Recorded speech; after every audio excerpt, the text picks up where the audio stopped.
My name is Rafael John A. Lucas. I am BS Psychology, second year. I am together with My name is Klein Benedict Lopez and I'm also from BS Psychology. Disclaimer. Our participants wants us to not show her face.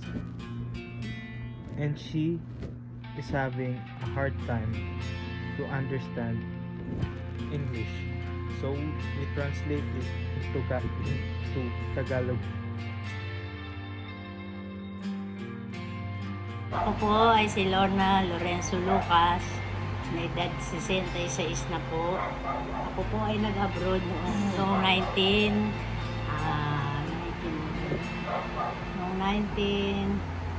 ay noong 2000 ang naging trabaho ko doon sa abroad ay ang napuntahan ko hong bansa ay ang Kuwait. Ang trabaho ko po noon doon ay nag-aalaga po ako ng 2 bata hanggang sa nalipat po ako sa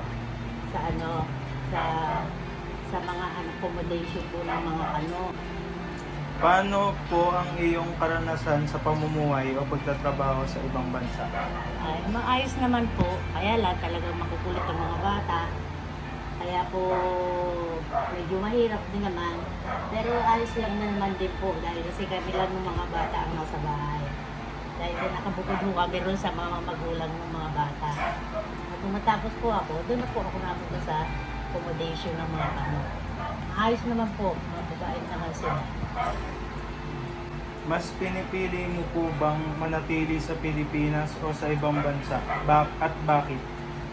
Mas maganda po talaga rito sa Pilipinas kasi sa ibang bansa naman po, lalo na kung makaka-tag po kayo ng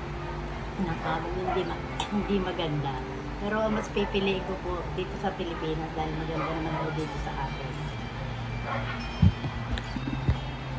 Sa tingin mo po ba, nakaka-apekto po ba ang migrasyon sa kultura sa ibang bansa? Ito po ba ay mabuti or masama?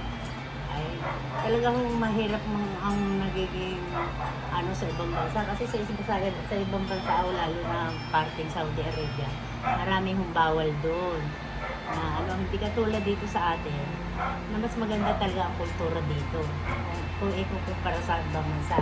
Ang kagandahan naman doon sa ibang bansa, malaki nga lang ang sweldo pero mas maganda, mas pipiliin ko itong Pilipinas.